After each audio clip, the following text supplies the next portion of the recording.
In today's thrift store challenge, we will be going to Target to look at the upcoming Hearth and Hand holiday drop, as well as going to the Magnolia website to get loads of holiday inspiration. Then we will be headed off to the thrift store to see what we can come up with for a whole lot less. With that being said, let's go ahead and get started.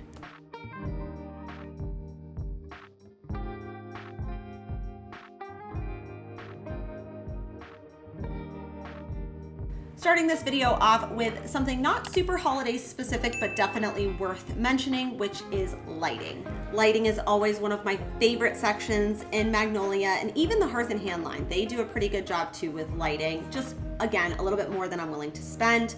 Found this really beautiful light here. The only thing about this light that I did not love was the color of the cord. So that is a really easy fix. Depending on where you're going to see the cord, I would try to match it. So if it's gonna be up against like a white wall or on a white dresser, I would just use that color electrical tape to kind of conceal it as best as possible. Lamps like these from Magnolia are always over $100. So the fact that this guy was just $5 is a major savings.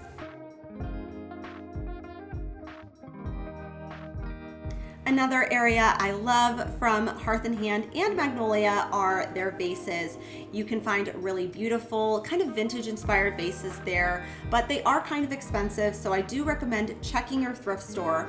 What often happens at the thrift store though is you'll find the exact color, the exact shape that you want, but there might be some sort of situation happening. My recommendation before you bring it home, just give it a little scratch test and see if it will come off easily. And thankfully in this example, it did. Vases that look just like this from Magnolia can be a small fortune, so the fact that this one was just $3 had just one little quick imperfection that we needed to adjust, and now I have it in the budget to buy real foliage or real florals. Trader Joe's is by far the best place to find really beautiful, seasonally appropriate florals on a budget. So we're just going to take these Magnolia stems. These are great. I feel like they transition really well into Christmas and they last a really long time. I would say it's near impossible to find a large scale vase and statement making florals for under $10 if you shop retail. But by shopping secondhand, this is super achievable and in my humble opinion, just as beautiful.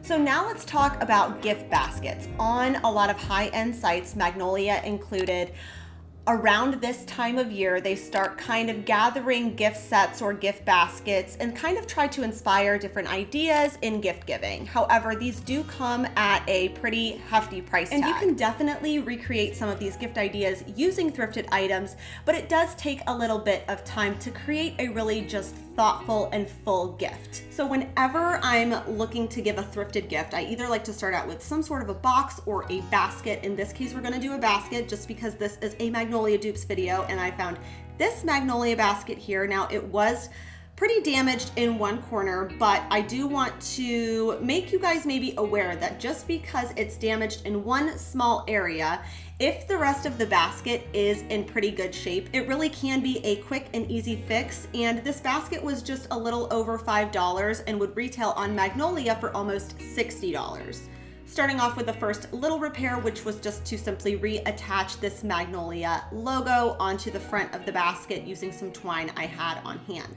Now, for the remainder of the basket, what I like to do, because I think it's really hard to kind of match different seagrass materials, woven materials, so I just like to take sections from the basket that are kind of inconspicuous and don't really affect the utility of the basket. So in this case, I took 3 threads from the bottom, just kind of spread out, so then that way I could attach them to where they were needed, which was obviously to this front corner here. Now, it's not a perfect solution, but if you're giving it as a gift, you of course want to make sure that the modifications that you're making are good and sturdy. With our basket now completed, I always like to add some sort of a textile, kind of like a layering piece. I ended up finding this West Elm blanket at the bottom of the bins, just kind of washed it, folded it, and placed it in the very bottom of the basket just to kind of elevate everything that's going to be going inside. If you love Hearth and Hand and Magnolia, you probably have 1 or 2 of these books like I do, but you can also thrift these. I found this one at the thrift store for just $2,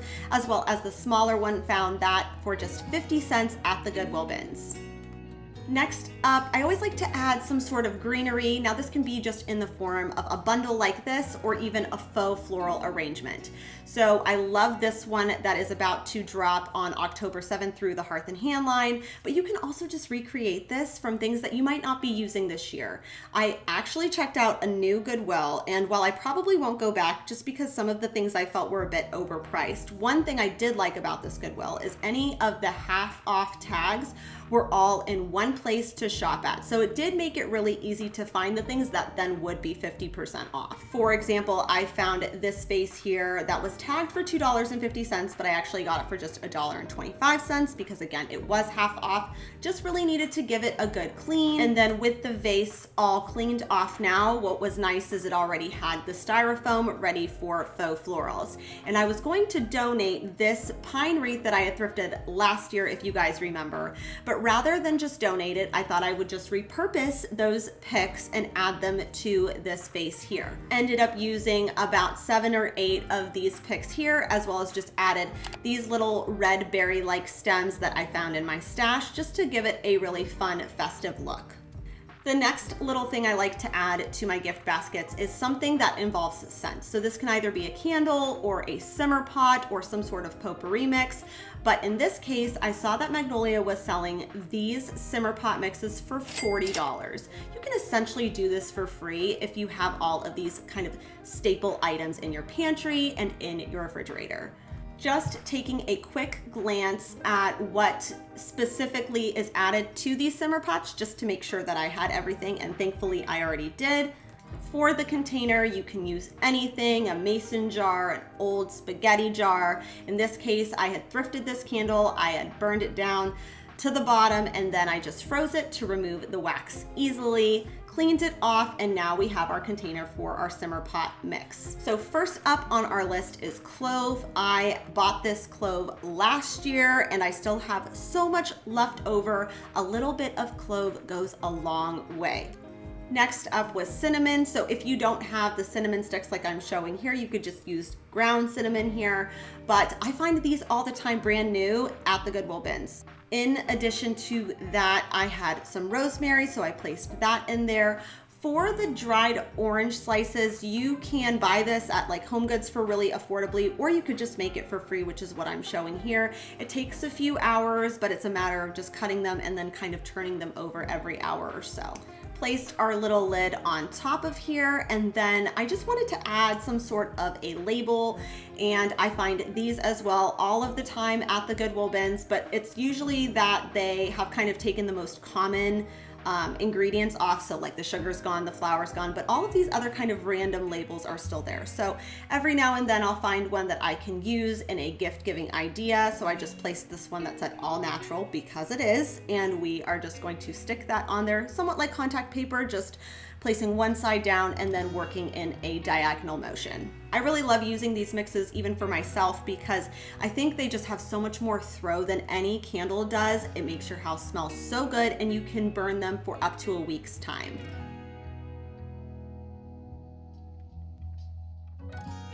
The last little add-on I like to generally do is some sort of an ornament. So I went on Magnolia's website, looked at some of the ornaments that she came out with for this year, and they are seriously some of my favorites. Unfortunately, at the thrift store, I didn't find a whole box of silver ornaments that looked like that, but I did find this box that had kind of these multi-colors here. Now, I am probably going to alter the colors that are just a bit more vibrant than I prefer, but I am going to take the silver ones and use those for our little DIY ornament, using some twine, just making sure to leave an opening at the top to place on the tree. And that really wraps it up for our little DIY ornament idea. If I were to find all of the same or similar pieces through Magnolia, I would be spending over $200 on this gift. But by shopping secondhand, you're able to give a really full and substantial gift for under $15. This style of a gift is perfect for newlyweds, maybe somebody who bought their first home or has lived on their own for the first time. Definitely a great start for the upcoming year with a gift basket like this one. If you're somebody who loves Hearth and Hand and Magnolia, odds are you probably really love elements of rustic and wooden decor. However, those detail-oriented pieces do come at a pretty hefty price tag, especially when you're shopping through the Magnolia line. While you might not be able to find exactly that at the thrift store, there are definitely ways to kind of make them feel a little bit more Magnolia inspired, but on a budget. For example, I love this oversized wood twisted bowl. This is basically just a wood bowl with this very special detail on the rim. While I was shopping at the Goodwill bins, I came across several of these small little wood tables here, which ended up being just under $4 because everything again is priced by the pound. Initially, my plan for this was to take this leftover twisted trim that I had from previous projects, but because the top of the table was not at a perfect 90-degree angle, it wasn't going to meet up exactly the way I wanted it to. So I opted to just take this wooden box and just remove these little wood feet from the bottom. From the top of the table, after removing the legs, I just simply cut out the pieces that the legs would screw into. There's no need to reinvent the wheel here. We can just simply attach those to the bottom of our box. Before attaching those legs, I did want to add the twisted trim on top of here because I think it was just a nice detail to add to something that is otherwise basic. To attach the decorative trim, I just used my nail gun, but if you don't have a nail gun, you can still totally do this using some liquid nails or just good old-fashioned nail and a hammer. Once everything was in place, I just took some heavy-duty shears and removed any of the excess from all of the corners. Sprayed it down with some taupe spray paint and then layered over that with antiquing wax, first using kind of a typical bristle brush and then went over it actually to soften it with a makeup brush just to give it a more subdued look. Little side tables, little stools like these are great because they add a lot of visual interest but provide a little bit of functionality too. I have a little bit of concealed storage here as well as just adding another surface to style in my bathroom. One of my favorite things that Magnolia carries are their shelves with pegs and wall hooks. They do a really beautiful job making things just feel really special. But unfortunately, they can be pretty pricey. So when I found that Magnolia basket, I also found this set of 5 wall hooks, and I've never seen wall hooks that looked quite like this. Something about them just felt very like rustic and industrial, which is perfect if you love a Magnolia aesthetic. Started off by just removing those hooks from this shelf here because my neighbor was getting rid of some wood, so he said, go ahead, take whatever you want. So took one of these scrap pieces of wood, just measured to make sure it was going to be the same length as the bottom piece where the wall hooks will be going inside of. Also just going to remove these hanging brackets temporarily so that way when I attach this piece to now our shelf piece, I get a nice kind of flush look in the end. I also like to add some sort of adhesive. This could be wood glue, hot glue, something to just kind of keep it in place, as well as a bracket before nailing everything together. Filling any nail holes or holes in general with wood filler and then sanding that down once it's dried. Wiped off any excess, and then it was time for paint. Doing our same paint technique just because we know that Magnolia look really leans into that wood grain. So we're going to again go in with taupe spray paint, water down some antiquing wax with a fine bristle brush, and just making long strokes over the entire piece. All that was left to do now was just reattach that rod that hung all of the hooks as well as the brackets to hang it from the back. And this really wrapped up this project. This is a really simple way to just add a little bit more functionality maybe to any kind of wall shelves you might have in your space, but in a really budget-friendly way.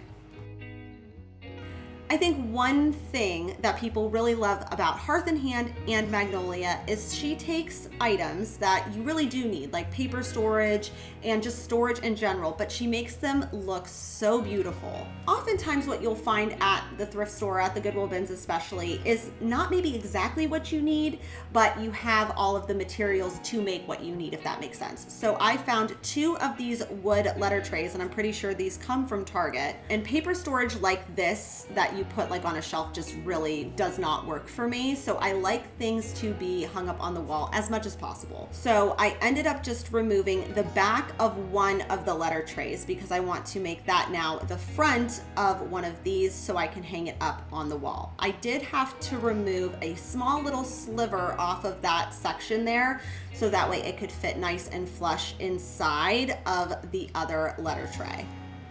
But then when I put it in, I realized I needed to also remove a section from the top of this piece here. So I just placed it inside of the letter tray and just measured out how much I was going to need to remove so that way I would be able to actually see the paper inside. Once that piece was cut down and in place, I just flipped it on its side and used my nail gun on either side just to make sure it was going to be nice and secure. For a little decorative touch, I find these kind of brackets on like paper boxes all the time at the bins. To finish it off, when I cut that wood piece down, it left some kind of shreds on either side. So I just added a little bit of watered down wax to the entire thing just to give it a more seamless look. Added a means to hang it from my peg rail, and I think this is going to be super helpful. My kids are always bringing home all types of papers, so this I think is just going to keep it nice and organized, but in a really beautiful aesthetic way, but on a budget. So with Christmas quickly approaching, you'll start to see all of our favorite retailers start to release their collections for Christmas. And it's always so tempting, right? You see it all, it looks so beautiful, you're excited for Christmas. But oftentimes you don't even need to spend any money to get a really similar look. For example, I think a few years ago, maybe now, I thrifted these wood houses with a little taper candle holder. These are an old Hearth and Hand collection for Christmas. I love these. I think these are great, but you kind of don't even need to spend any money to make these if you have scrap wood and taper candlesticks that you can cut down at home. So going back to my neighbor's free stash, I grabbed that smaller wide plank there, and we're just going to make 2 of these little taper candle houses as well. Taking my miter saw, I'm just going to move it to a 45-degree angle. You just do that by twisting that knob there so you can maneuver exactly the degree that you're trying to cut to. Some of you may remember when I found this like huge bag at the Goodwill in Cleveland of these taper candle holders, but they had no base. So these are perfect for projects like these. I saved what I didn't use the last time, and we're just going to drill a small hole in the side of the tops of each of these little houses. Just try to pick a drill bit that is slightly smaller than your taper candle holder so that way it can twist and stay nice in place. Before attaching them, I just gave a sand to both the front, the back, and all of the sides to these little houses. One thing I did not include is I did add a little back piece, so then that way these wouldn't fall backwards and they would have kind of something to stand on. And that really wraps it up for this one. Literally free, and I think will make a beautiful addition for the holiday season.